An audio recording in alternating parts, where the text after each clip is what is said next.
Welcome back. Canadian officials say Canada could push back and retaliate against President-elect Donald Trump's threatened tariffs by shutting down energy pathways to the United States. Trump's saying that he would put a 25% tariff on goods from Canada if Prime Minister Trudeau didn't take action on securing the northern border.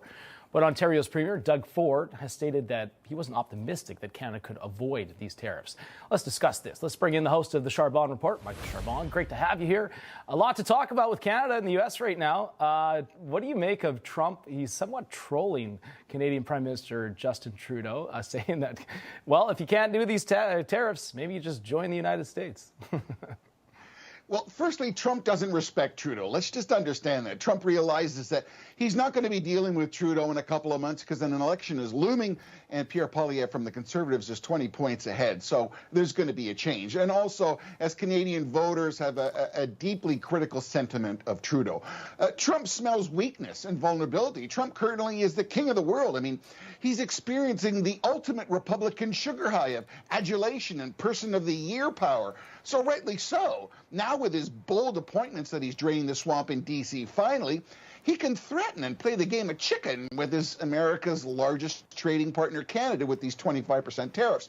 But based on his demands to strengthen the border and address fentanyl, which are the two major pillars of what Trump promised America, that's the right thing to do for Trudeau to fly down to Mar-a-Lago and meet with him face-to-face to really gauge the reality of this economic threat and show respect coming to Trump. The 51st state comment, the governor of Canada, was all meant as a joke, but still by some viewed as disrespectful. But classic Trump posturing, bully tactics, and a one punch. And then Trudeau comes back with this feminist comment saying that America failed to elect another woman. It was petty and juvenile, but look what happened, John. Yeah. Trump's demands worked. This week, the Trudeau government announced $1 billion in spending for border security plan, more RCMP officers, drones, and helicopters. So how embarrassing that it took an American president to motivate a Canadian prime minister to strengthen his own borders, John. Absolutely. And I mean, the threat of a 25% tariff that's pretty steep. Do you think that that's a negotiating tactic? Do you think that that's actually what Trump will actually enforce? Or will he maybe just use that as sort of negotiating and bring that down to help Canada? Because we are a big trade partner with the United States. So tariffs affect both sides of the border. Canada exports to the United States $439 billion worth of materials and goods. The U.S. in exchange comes back to us with $352 billion worth of trade. That's an actual deficit of $86 billion plus or minus. So America is not subsidizing Canada to the tune of $1 billion. And basically what happened, the Ontario Premier is posturing. He's taking more of a prime minister approach and saying, well, we're going to cut your electric. This is all bloviating.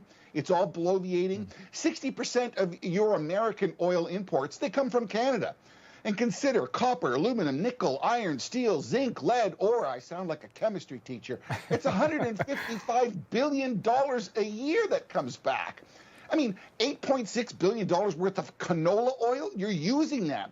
And as far as beef is concerned, it's over $3 billion in beef. And here's the real crux, John. Think of this, $10 U.S. purchases $14.23 Canadian dollars. Our dollar is low. Right. And with the American consumer spending index, I should say, going up to 3.7%, there's going to be more spending. We're both going to benefit. Tariffs are just going to wreck things. So that was the argument, though, that Prime Minister Trudeau had put up. He says that, this could cripple Canada. What are Canadians saying about that and the thought of maybe joining the United States? So, listen, a Canadian is a sovereign country. That's a nice. I've got to tell you, anytime that I travel, everywhere we go, Americans are the most friendly, the most engaging. We are brother and sister in arms. We have several differences politically, but I mean, as far as a generality is concerned, we are one in North America. 75% of Canadians think that there is potential for the loonie to suffer with Trump. 54% of Canadians believe that Trudeau should strengthen the border. 55% Canadians believe that we should increase our defense spending. And we don't want immigrants from the South. I mean, our unemployment here in Canada is 6.8%. That's the highest since 2017. So we have an economy that needs to be able to survive partially on America. And I mean, our inflation is at 30%. Hopefully what Trump is going to do is elevate North America as a whole. And these idle threats, I really believe it's going to be worse for both of us. Let's concentrate on strengthening the border, make sure that drugs and criminal activity is not going on, and let's continue our trade relationship. But I mean, as the other state, no, I mean, come on, that's just a... Do you think that they'll be able to work together, Trump and Trudeau? Because they both have very different political ideologies. I mean, Trudeau is very liberal, Trump Republican, and clearly they, aren't seeing eye to eye on certain things. But Trudeau has worked with Trump in the past, in his first administration. How do you see the relationship changing this time around?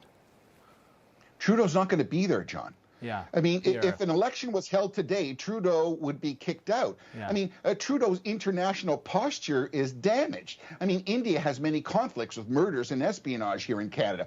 We have the China problem with influencing Netanyahu about anti-Semitism. I mean, Putin called Trudeau an idiot. Right. I mean, Trump realizes that he's going to deal with Poilievre, and that's going to be the next sense. So right now, I mean, Trump is doing Trump. He's going to say bombastic things to nudge.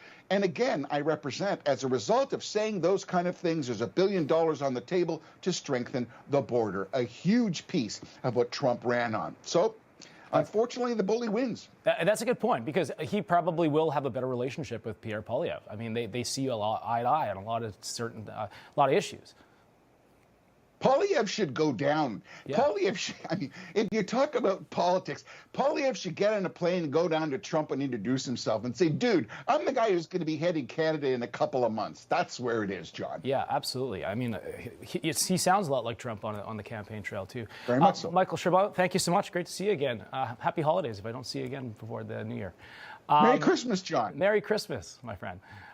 That's going to do it here. I'm out of time. I have to send it over to Lydia Serrana. She's got Sunday Agenda that's coming up right now.